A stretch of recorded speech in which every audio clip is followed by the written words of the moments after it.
Assalamu alaikum, everyone. You are tuned into Ramadan Radio Wolverhampton. It is a live show. You're tuned into the Inspire Show with Shreen Mahmood, and we've got the lovely Freda Shafi joining us as well. Today's going to have a bit of a cooking tips sort of slant to it, and we're going to be talking about Freda and her food blogger, sort of food stylist concept. So she is on the phone with us now. So, Assalamu alaikum, Freda. Walaikum salam. How are you? Alhamdulillah, I'm good. Just trudging along in this sort of lockdown period. While I've got you, actually, how are you doing? I'm good. Are we on air? We are on air. We're live on air. That's good to know. It just sounds like a telephone call. All good here. Good. Children are happily tucked away, and homework is done. Feel like another winning day. Oh, bless. Well done you. Well done you. We've got to celebrate these little small things, especially It's not always the case, Shreen. I have to say. Some days are worse than others, but today was a good day, alhamdulillah. Oh, good. So actually, just before we go on, I'm going to share this with you. Somebody put this into the Muslim Ladies Forum that we've got going on here in Wolverhampton, and I thought it was quite funny. So they've made like sort of acronym thing about this whole COVID-19, and it's got on here, avoid touching men. M.E.N. So to stop the spread of COVID-19, and M stands for mouth, E stands for eyes, and N stands for nose, right? So I thought that was quite funny, avoid touching the men. And then at the bottom it says follow women, right? Follow women, W.O.M.E.N to prevent COVID-19. So, that W stands for wash your hands. O stands for observe social distancing. M stands for move away from crowded places. E is exercise regularly. N is no handshaking. But the important thing at the bottom, it says follow women and stay safe. How do you find that? So that made me laugh, actually. That did make me laugh. That's hilarious. It is hilarious, isn't it? So it's all a about good way women to empowerment. remember. It's definitely one of those that you make the association with. Now I've heard it. Mm-hmm. I know that M is mouth, E is eyes, N is nose. Yeah, there you go. So we're all about social distancing and encouraging people to stay safe right now in this sort of uncertain times that we're going through. How's lockdown going for you? Alhamdulillah, it's been fine. It's we've had our wobbles in the sense of I don't think anybody was prepared for this, and just the idea of being adept at trying to manage everything. It almost becomes a superpower daily to juggle children, food, iftar, fasting, and in between all of that, doing day-to-day things if you're working from home. So, it almost feels like the stuff of superheroes, and getting through a day sometimes feels like a huge achievement. Some days we win, some days we don't win so much, but in the main, we do what we can. We've got to the point now where what we can't do, we just park to one side and just move on. Mm-hmm. Our lovely Khalid Bhai loves that that phrase as well. Park it to one side. It is important to stay positive, right? If we can't do something, perhaps let's not worry about it. So amazing stuff. I'm glad you've had a good day today. So that's what's important. If we maybe introduce you a little bit to our listeners again. I know you were with us Monday morning, was it? It was Monday morning. Yeah, Monday morning. So, I did read a little bit about you to the listeners. So hopefully, inshallah, the people who have tuned back in to hear more from you already know a little bit. But for the new listeners, if you could just let us know a little bit about you. So I am a mum of two. I am a home cook, and I also am a food blogger, and I also edit a few different forums online, and I share my recipes daily through social media, both Instagram, Facebook, and my own blog. So I'm somebody who's passionate about food, passionate about sharing recipes, but also very, very aware that not everybody is a chef or a cook. And what I aim to do is empower people daily through my recipes, taking away the fright and the fear and the complications out of what some people may assume that preparing a meal might be. So a lot of my recipes come with live demonstrations. So I actually show people step-by-step recipes daily, and I really enjoy it. I do it for the love of doing it. I do it for the feedback I get from people who don't have the confidence to do it. But in a nutshell, I am a passionate foodie, food blogger, and somebody who loves to share food with people who follow me daily. Oh, bless you. So, I mean, it's always a good one, because I can say I'm not entirely confident when it comes to cooking. It's not my forte. I put my hands up to that. So I'm always looking for, tips and tricks and shortcuts and things like that. So I'm just gonna, I mean, maybe you could share when did you get into cooking? Well, it's a long story, but long story short, born and raised in Yorkshire, and back in the day when I was a young girl, home economics was very much on the curriculum, so that was learning how to cook in school.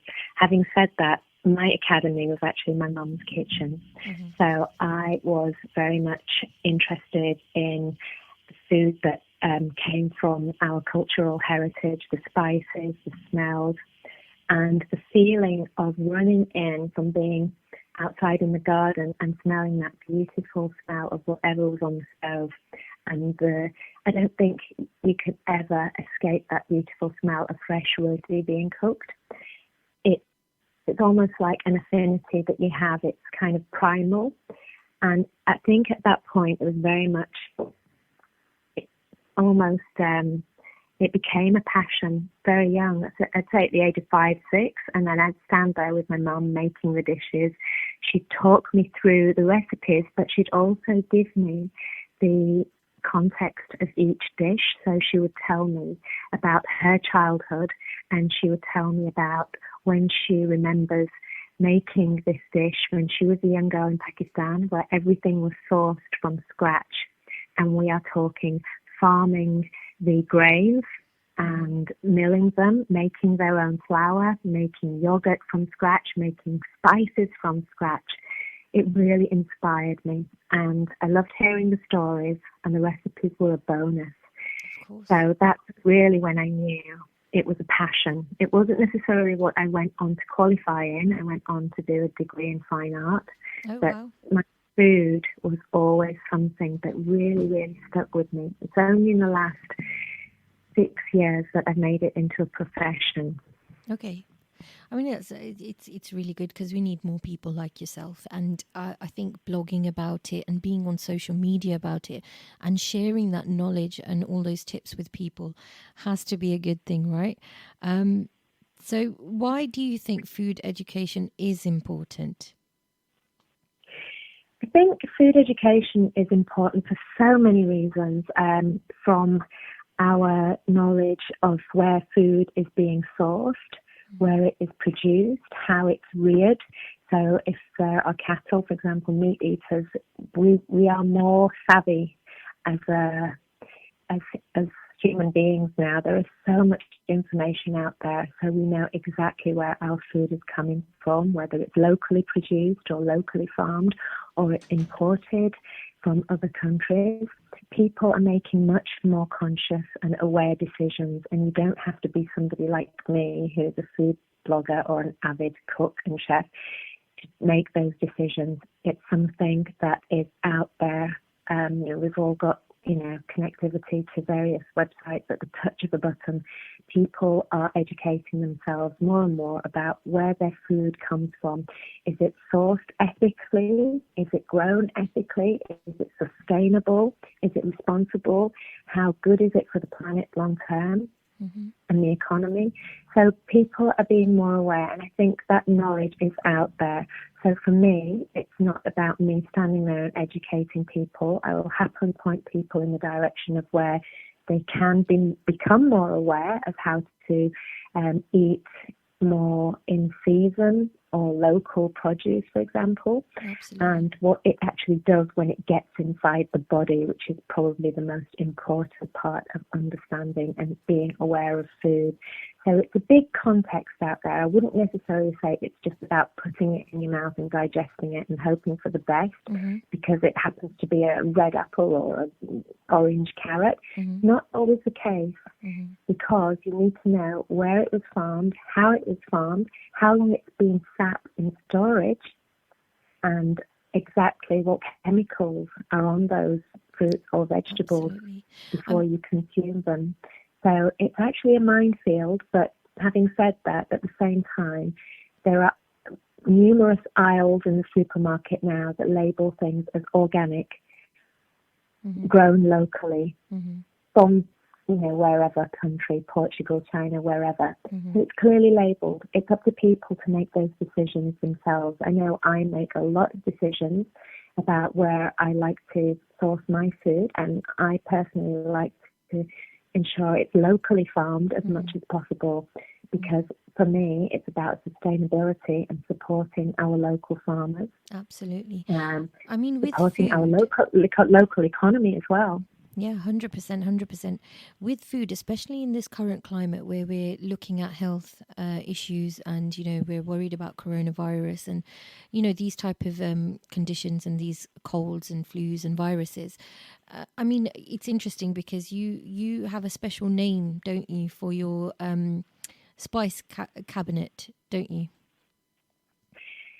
I actually think that people probably don't necessarily understand the value of spices, and we're talking not just Indian, Pakistani, South Asian spices, we're talking about worldwide spices. There are so many health benefits and purported healing properties as well. And when I say purported, I use that word very carefully. I would never substitute spices for medicine, for example. So if you have a serious condition, don't think that the spice can cure it. Having said that, there are certain spices that have been around for generations and used in old civilizations, things like garlic, ginger, turmeric, all have very, very potent antioxidant properties and anti-inflammatory properties, and they have been proven, for example, where there is inflammation, whether it's joint inflammation or any other minor ailment, taking capsules, which Holland and Barrett now sell because it's become more widely available, and the knowledge about these very old spices is out there now, does help. So, for example, when you're putting in a spoonful of turmeric in your curry or whatever you're making, I use turmeric in everything, including pasta sauce, for example. I make sure I include it in my daily repertoire because it is such a brilliant spice. It's one of my favourites for its colour, for its health benefits, and also for its flavour as well. So, not just turmeric, other things like fennel, for example, sunf, other spices like carom seeds, cumin seeds, all for digestion. So again, not only do they flavour our food, but they also aid digestion. So it's quite important for me that I make people aware through my daily blogging, through my recipes. When I'm doing a demo, I'll always point to the brilliant properties of each spice that I'm using, and I remind people probably get sick of me telling them how good these spices are, but I just feel it needs a little bit more airtime. Absolutely. Often people just dismiss it as, it's just for blowing your head off because it's hot and it's red, but it's not actually. It's actually hot and red, and it contains a very potent chemical called curcumin, which is in red chili powder. So again, very, very good for digestion, metabolism, regulating blood sugar, so many other health benefits. Like I said, I call them my three amigos: garlic, ginger, turmeric, my daily dose in everything I make. Which is brilliant because in sort of the South Asian cuisine, we use that a lot.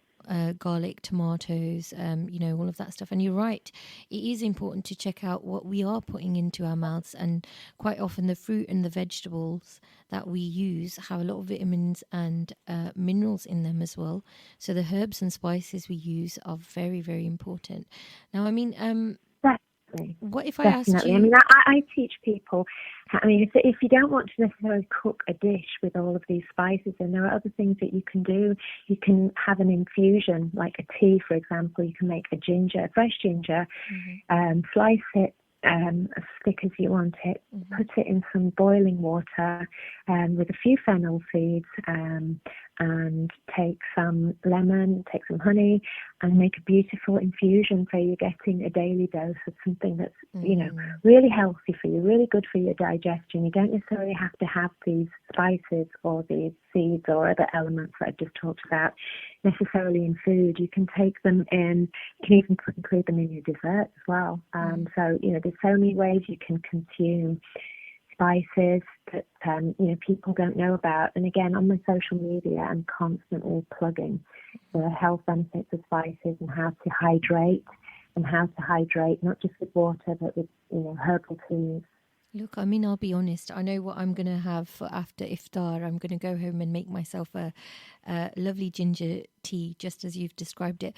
I quite like putting mint leaves in my tea. Having travelled a lot to, Arab countries, Morocco, Turkey, they like their sort of black tea with their, mint leaves in it. So I'm quite used to doing that. So you're right. It's an amazing way of just getting some nutrients in and then still falling in line with the British thing to do, and that is having a cup of tea, right? Absolutely. And again, the health benefits of mint on digestion and other really healthy aspects, just day-to-day aspects of digestion and daily bodily function is so good. It's not just about the flavour, and it's easy to get hold of. You can even freeze mint. So you'll always have, a good We used to have stash mint of growing in our garden. We used to have mint growing in our garden, in actual fact. So it's quite an easy thing to grow as well, isn't it? Definitely. Probably mint is probably the easiest herb to grow. And you can buy your potted mint from the supermarket. And, if you get diligent enough to put it in some soil outside in the garden and tend to it, daily, just water it daily, then before you know it, you can have your own little herb garden. Parsley is also a really good one. While we're on that, do you have a herb garden yourself? I lived in Australia for 10 years, Shreen, and in Australia, without sounding like I'm bragging, I had an orchard. Oh, wow. And that was because what did you grow in that? the land permitted. In Australia, everything is supersized, so the garden was relatively big, but it's relative to the vastness of that country. Wow. So it's a huge country, so the gardens will be huge as well. So we had an area dedicated to so many beautiful spices. I had a lemon tree, a lime tree, an olive tree, a strawberry patch, and apples and citrus fruits, but also like 10 different types of chili, Mexican chilies, Vietnamese. It was incredible, but that's because the land permitted. It's beautiful soil out there. The light in Australia is wonderful. The climate was beautiful. It allowed us to grow tropical fruits and everything. That's one thing I really, really miss about living on the other side of the world. Is Absolutely. the Look, climate, I'm ready to pack my bags. Growing and having your own kind of vegetable stroke orchard. There's very, very little that I went out to buy. Look, I'm ready. I knew it was organic because there was no chemicals. I wouldn't spray it. It would just flourish through. Absolutely. I mean, look, I'm ready to pack my bags and move already. It sounds wonderful. And of course, you must have spent a lot of time going to the coast as well. Hello? Quite possibly we might have dropped the call by accident. Okay, not to worry. What we're going to do is we're going to try and get the lovely Freda back on air as well. And what we can do is play a nasheed. Mr. DJ, would you mind sticking on a beautiful nasheed for me? And I think I'm going to go for, I'll let you pick. So guys, if you're tuned in, you're listening to Ramadan Radio Wolverhampton. I'm your host, Shreen Mahmood. I do quite a lot of different types of shows. I'm back on tomorrow morning, Thursday morning, 9 till 11. We have a Nasheeds and Knots show tomorrow, and I've got some treats for you because we've got the amazing Mikhail coming in, and we've got our presenter as well. So do tune into that 9 till 11 tomorrow. Just remember, no matter where you are, Allah knows. Allah knows. When you're carrying a monster load, and you wonder how far you can go, with every step on that road that you take, Allah knows. Allah knows. No matter what inside or out, Hello. But we're not on air, are we? Hello. Hi, Assalamu alaikum. Are we back I on don't air? know what happened. I could hear everything you were saying right to the last minute, and then I got the call from your colleague, but I could hear you clearly. I didn't drop the call. Yeah, I think, sometimes we do have these issues. Not to worry, not to worry. We're back on air.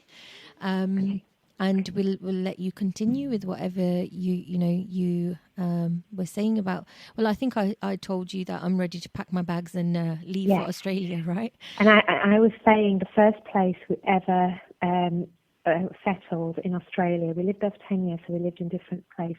The first place was called the Sunshine Coast, so basically the equivalent of the Costa del Sol. Oh my So God! it was the Sunshine Coast. We were surrounded by not one, not two, but again, without sounding like I'm bragging, we had 7 beaches. What are you doing to me? I'll be honest. Look, I'm feeling so grounded right now because of the coronavirus and no flights, etc., etc. We were supposed to be traveling quite a lot these 2 months. Aside from my own sort of charity work and the charity deployments that I was meant to do, and my Masjid al-Aqsa trip as well, that got cancelled. And then we were supposed to go gallivanting around the world with the kids, and what can you do? Please do, Shreen, take them to the Sunshine Coast in Australia, and if you can hire a car, I would certainly drive down the coast all the way down to Melbourne. It would be a road trip, so we're talking. Wow.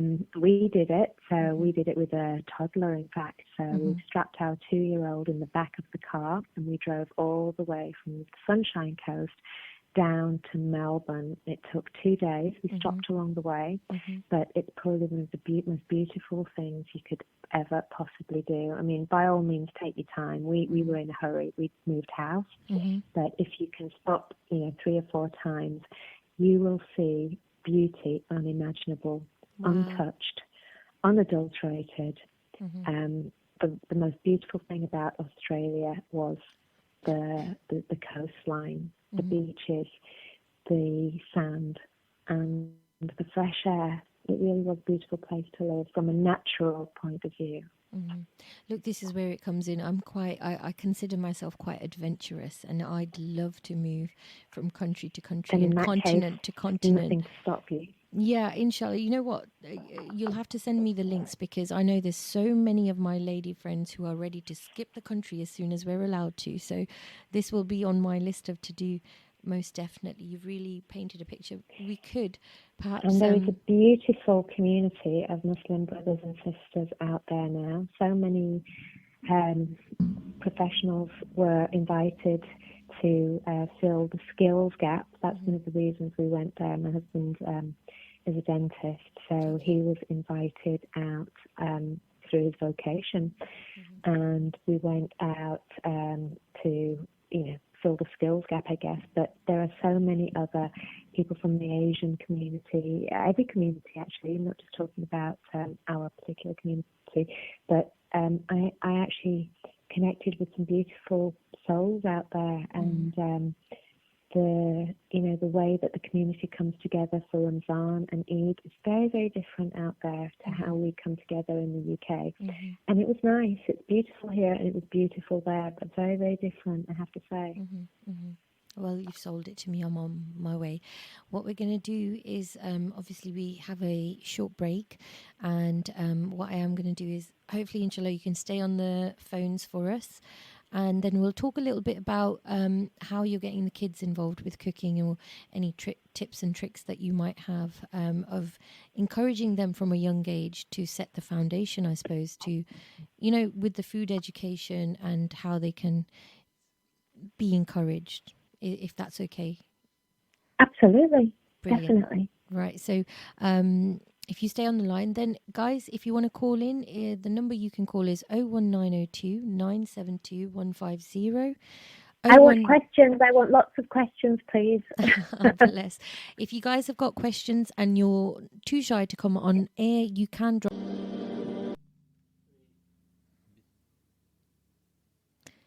Assalamu alaikum, guys. We are back after that short break, and we are live on Facebook if you want to tune in and watch me sort of present. If not, that's fine. We're using me as a guinea pig, apparently. Thank you, Zain from Creative Studios, who is the head of design and tech at the moment. But, alhamdulillah, we're here. We're trying to get the lovely Freda back online. I think the line was a little bit fuzzy. So inshallah, what we're saying is we're talking about how to get inspired in the kitchen, what cooking tips and tricks we can share. If you guys have got some cooking tips, see, before the break, me and the lovely Freda were talking about her Australian sort of dream 10 years and of living there. So now I've got trips on my mind. But no, we're talking about cooking tips and tricks and how we can maximize our time this Ramadan for ibadat instead of slaving over the cooker, cooking some wonderful food. I'm a firm believer that it's important to stay simple. This is the holy month of Ramadan. It is the blessed month of Ramadan. And the more time we can spend doing zikr, prayers and ibadat, the better it is. So I do believe we have the lovely Freda with us. Assalamu alaikum. Walaikum salam, Shreen. Right, we're back. I'm hoping, is the line a little bit better now? The line is crystal clear. Perfect. Right, so guys, if you do want to text us, we want any questions or any tips you want to share with us, more than welcome. 07. Just literally put it out on my social media as well, so if anybody's out there that's just seen my stories, click on the link I posted earlier and you can tune in and speak live. Brilliant. Can you actually share your social media Instagram handle? Because I looked at it just this morning again and I thought, oh my God, look at this wonderful food. The pictures on there are so fancy. But I'm hoping you're going to tell me that it's actually quite simple to make a lot of the stuff on your Instagram. It is.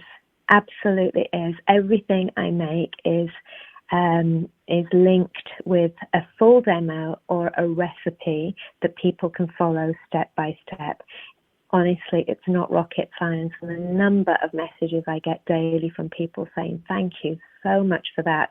And then people have made my recipes and then they post images and then I share them in my stories and say, look how amazing this lady made these samosas that I showed you the other day. And one of the biggest hits, I have to say, this month has been my samosa hack. Wow. I mean, do you want me to talk you through it? Yes, absolutely. You know what? You should, because everybody went crazy for that. We had some positive messages. Now, samosas are it's almost like a necessity, right? A compulsory item at iftar almost for a lot of households. Who doesn't love a samosa any time of the year? But exactly. In Ramzan, we can eat 10 samosas in one sitting, I have to say. And whilst it's something that we crave, it's not necessarily something that's good for us. So I have shown the nation how to make a healthy samosa, and it has been one of my biggest hits, I have to say.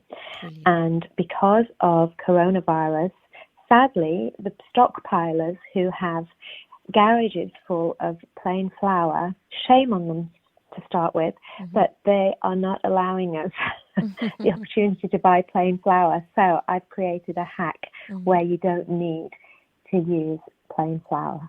Okay, share it. Please do share.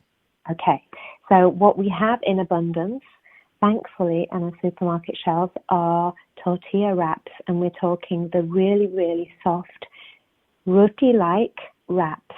Now, I've used these for so many things, and in some instances, I've thrown it straight on the cover and even made it into a substitute roti. But we're not talking about those today. We're talking about samosas. Mm-hmm. They are the best pastry you can use for so many reasons. So instead of rolling out your pastry into a round, you already have it in the tortilla.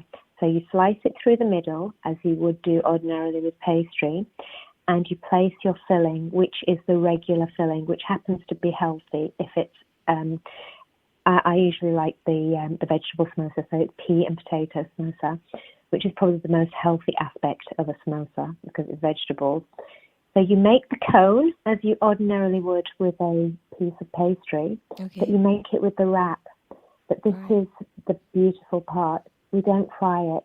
We literally coat it in a very, very thin layer. We brush it with a thin layer of oil and put it in the oven and we bake it. And it's the crispiest, tastiest pastry you could ever imagine. Now my mouth is watering because the star is on the horizon. Snap. But you have to try it. Go to my social media. You'll find me at Freda Shafi _spice it up, and there is a full recipe and a full demo. And if you don't like looking on social media, I also have a blog. So go to that, and I'll give you all of these handles at the end of the show. But you must try this samosa hack. It takes probably a fraction of the time. It has a fraction of the calories, so we can eat more. Yippee! Mm-hmm. But Brilliant. they're actually good for you. Now, where could you ever hear that before, a samosa being good for you? 100%. Now it's you know what, I'm going to go home and make these as well. I do believe we've got wraps in. Now, do you want to share what you fill these samosas with? As I was saying, the regular kind of filling, pea and potato, is probably the most healthiest part of the samosa, or even chicken mince or lamb mince. As long as it's not too oily, as long as you are making sure it's lean meat. And again,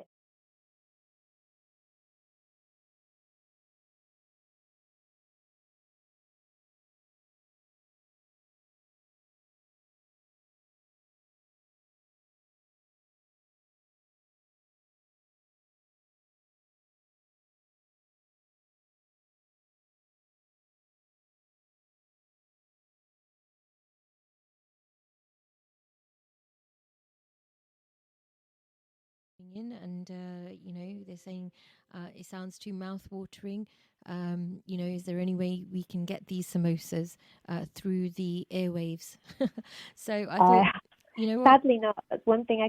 Teleportation doesn't, exist it's right not in now. the- But if yeah. it did, I'm pretty sure I'd be packaging them up for people happily. 100%. So, I mean, all we can do, ladies and gents, because of course we do have our brothers who, lend a hand in the kitchen, or some of them are quite, quick and good in the kitchen as well. So we can share tips and tricks with you, ladies and gents, but not food, unfortunately, not just yet. I will signpost this to the tech team.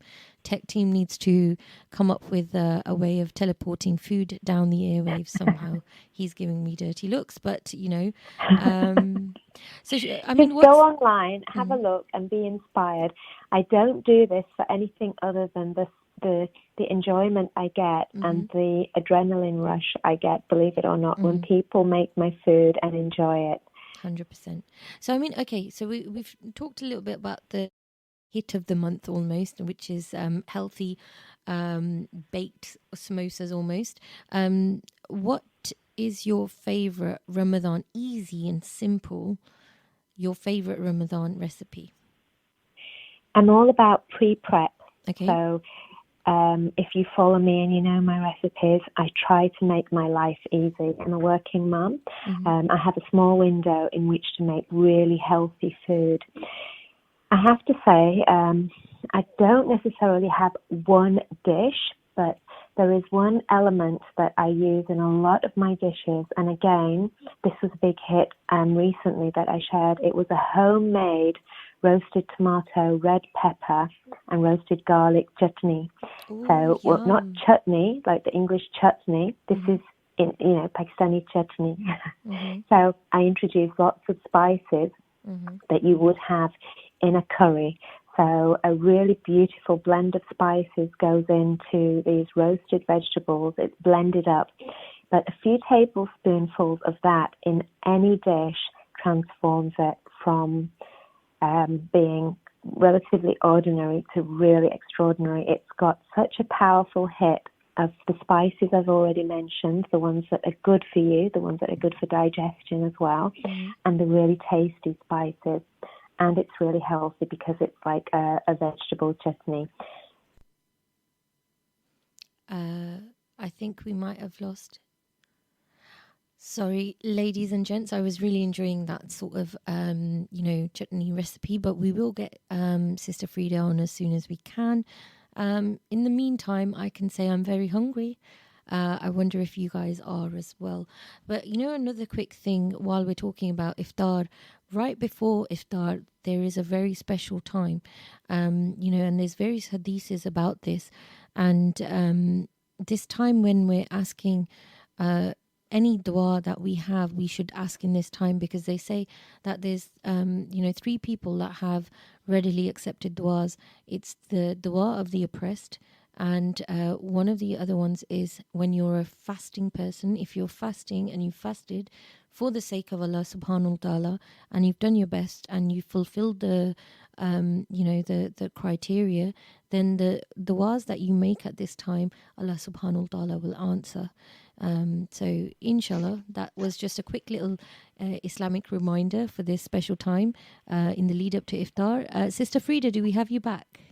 We do, indeed. I could hear you, sadly. You couldn't hear me. So I was rattling on, not knowing whereabouts I got to in my description of the chutney.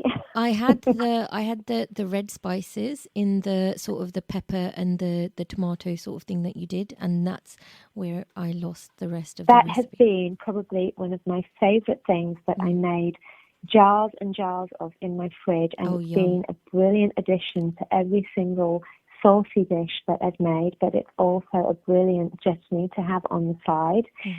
So many other things. My children get involved in making it with me, which is another really brilliant part of making this chutney, because it gets them aware and involved and interested in food as well. So for so many reasons, please go to my social media, have a look at this roasted red pepper, garlic and tomato chutney with spices in, and it's probably one of the best things that you can have in your pantry or in your fridge. It lasts up to 2 months in your fridge. Can you believe it? See, I have to admit, I love a bit of chutney. So it's, for me, chutney is not just about one particular chutney. It's about the mint one, the fresh mint one, the red one, the chili sauce one, the one with sauce, tomato base as well. And I won't just have it with your samosas, pakoras, and what. I'm trying to be healthy, but when I'm having rice, or when I'm even having curry with naan or something like that, I do like a good dollop of chutney. So it's a really good one. I definitely will add it to my list of something to do. Even better, Shreen, when it's homemade and it's only got the really good stuff in it, because you know what you've put in it, and you know that it's going to not just taste good, but it's going to be good for you as well. So it's kind of foolproof recipe, really easy to follow again. And I have to say, whilst it's not a dish in itself, it's one of my most favourite things that I think I've done this Ramadan, because I've used it in practically every dish. Brilliant. So, I mean, you've mentioned getting the kids involved. It sounds like such a good idea, because I found with the kids, and I suppose it is my fault myself, because I was always aware of not giving them spicy foods when they were very young. But then it comes to that problem of when they're, 5, 6, 7, and they're very much brought up in the, no, we don't want anything that looks red. No, we don't want anything that even remotely smells of spice or tastes of spice. So, I mean, how would you say, what would you advise for those parents who are in that sort of predicament where the children aren't accustomed to spicy food? How do you introduce it to them? I can only talk from experience. I was introduced, I think my generation were not bubble wrapped or, wrapped in cotton wool. It was whatever was on the menu we ate. Eat it, get So on we with were it. introduced to spices literally from the minute we started to be weaned off milk and onto food. So my taste buds and my palate was very, very, accustomed to spicy food. But when we talk spices, Shreen, I'm not talking about spices that necessarily burn the tongue. I'm talking about every spice: cumin, coriander, Sure. carom seeds, nigella seeds, that kind of thing. There's no harm in introducing that from literally the minute you start to wean a child. Please do go and do your own research as well. Everybody's got their own dietary requirements and allergies. So many right now going on. So I don't really want to put it out there that you can feed your weaning baby anything. Everybody has to make their own choices. With my children, they were weaned on very, very mild spices to start with. Nothing that was too offensive to their palate, as in, it wasn't going to give them a shock or anything. But things like fennel seeds are actually very good for digestion. 100%. A lot of baby food, has a mild amount of spice in it, which isn't harmful at all. So I would say everybody's different. Everybody's cultural background varies as well, whether you're Indian, Pakistani, Italian, Polish, whatever. It didn't do my children any harm, and I certainly did my research as well. A small amount of spice in anything that they love. It could be chicken soup, even. It could be vegetable casserole. A small amount of spice will not harm them. It will certainly get their palate accustomed to world flavors from a very young age. You're less likely to get a picky eater. You're more likely to get a child that has a sophisticated palate and is more likely to be less of a challenge when it comes to eating different kinds of food. Thankfully, alhamdulillah, I'm blessed with 2 children who are not afraid of trying anything. That's brilliant, but I have to think this is something to do with the fact that their mum's an absolutely amazing foodie sort of cook as well, no doubt. I think, it was just this whole thing where, when you're pregnant with children, with babies, you're advised to not eat too much spicy food, all of this stuff, and then it sort of goes that on. Didn't work on me, sadly. Did it not? You know what? I almost, because I wonder sometimes, I avoided quite a lot during pregnancy, and then for my troubles, it ended up that for example, eggs.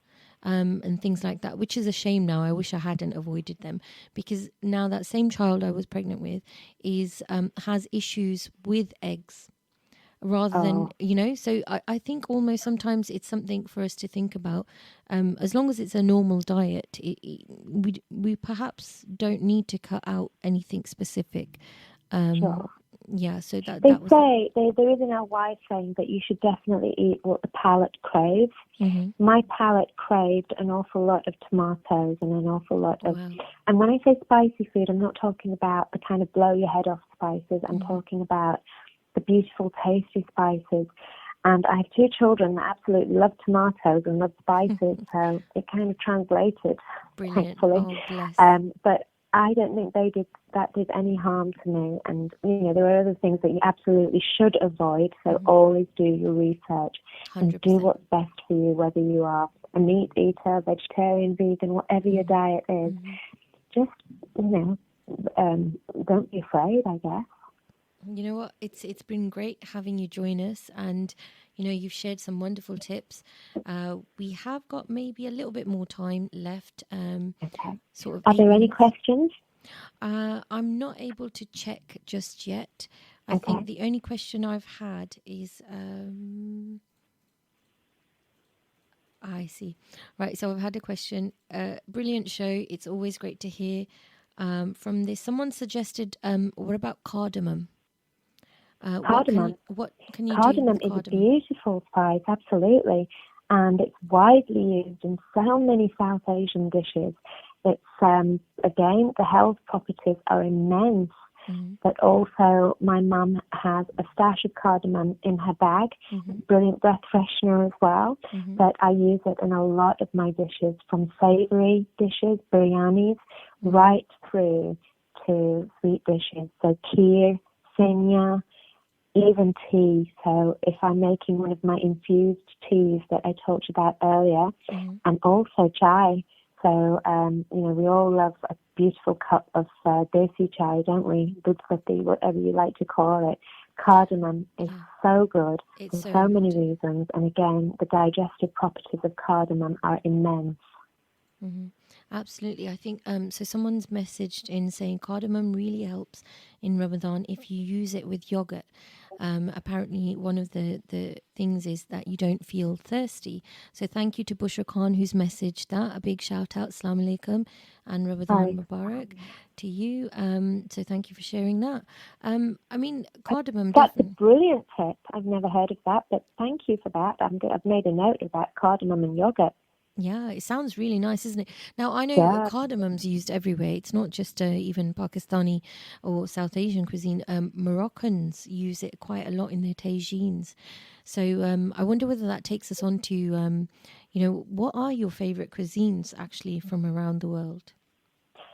I don't know if you know this, but maybe we'll save this for the next show. Okay. One of the things I'm asked to do regularly, Shreen, is I'm asked to be the guest chef at various venues around the country. Oh, wow. And so I'll put a spin on a lot of different cuisines. So I love all. Okay, so sorry guys, we seem to have dropped that call again. Hopefully we'll get her, the lovely sister Freda, back on just to share a little bit more about that briefly. But she's been great, hasn't she? It's been awesome having somebody talk to us about food. Yes, I'm a little extra hungry as well. But inshallah we'll get back on. Sorry, Sister Freda, I know this can be quite difficult. It's such a shame you're all the way in Yorkshire, otherwise we'd love to have you in the studio as well. That would cut off any sort of cut-off issues that we're having. But alhamdulillah, guys. 0121, no, sorry, it's not, I'm not in Birmingham. It's 01902 972 150 if you want to call us. And we do have Sister Freda back on. Assalamu alaikum. Walaikum salam. Sorry about that. Whereabouts was I? Guest chef? Yes, you've been invited to quite a few places, venues, to be guest chef, and you like to put twists on various cuisines. I think one of my favourite places happens to be Harvey Nichols for lots of reasons. Not because it's a notable venue, but also because I introduced our Asian food to the brasserie in Harvey Nichols, and I've never seen a Harvey Nichols so full of Desi people. It was beautiful, but all of my dishes, going back to your point, I like to put a spin on it. So I like to put a modern spin on a very classic dish. So I like to present it very beautifully. Being an artist, that's my background. I like to style food and present it and photograph it, but it also, make it look beautiful because we eat with our eyes, Shreen. 100%. So it has to have a visual impact on people, and then you go in. And often people don't know what's on the plate because I've dressed it in such a way, but the minute they eat it, they'll say, oh my God, that's Hyderabadi biryani. But, it looks so different. And that's one of the things I love to do. I have to say. So when we're talking about world cuisine, I like to put a spin on every cuisine that I do, and certainly when it comes to presentation, it's nice to have a little bit of mystery. Absolutely. I mean, I think that's where you must get the food stylist sort of title, because you're right, it is important, except for when you're making samosa chaat at home and you just bung everything in, and it might look a little bit by the time Yeah. that jumped has to into look it. Messy, definitely. When you've jumped into it, that's all you need to do. It tastes amazing. That's what you want. Again, my lovely friend, in this coronavirus time, I have to admit I'm sort of missing the iftar gatherings or the dinners, the lavish dinners that we're usually invited to. But what my friend did last night was she packed up some dinner. I think it was a fruit chaat and some. What did we have? It was what's that lovely pink drink that Faluda. Faluda. Yeah, Faluda. So she'd packed up some some curry, some chickpeas and potatoes, and I think she'd made, what are those fried kachoriya, I think I want to say. Kachori. Yeah, something like that. And it was quite fancy. So she packed up a few cute things like this, parceled it up in the what do I want to say? Those wraps, and then put a bow on it and a bit of a ribbon, and she sent it over. So I mean, I thought that was a really cute idea to do, to just That's sort a of lovely share the iftar. I wish we were able to share more right now, but because of the restrictions with coronavirus, sadly we're not able to share widely. If I could, sadly I'm not licensed to disseminate my food right now. I'm not a restaurant, but if I could, I absolutely would do that. Bless. Well, you know what? If you do ever set up a restaurant, I will definitely be making a trip to Yorkshire very, very I'd love soon. you to. You would be my guest of honour, Shreen. In fact, your whole team would. Oh, brilliant. Well, we'd love to, make sure that happens sometime in the future. We make a big dua for that, if that's what you want to do. Inshallah. We look forward to Inshallah. it. But we are coming to the end of the show, unfortunately. So if you want to leave with any messages, we are going to be back next week as well. Absolutely, I'll be here. So if there are any things that I didn't cover and people want me to talk about with regards to food, spices, children is a really important one. So anybody wants any tips or tricks to get your children in the kitchen and interested in food, I'm happy to do that next week for you. Brilliant. And that's what we'll do. So guys, if you want to drop me a message or you want to drop Freda a message, let's have your Instagram handle again quickly. It's Freda, FREDA, SHAFI _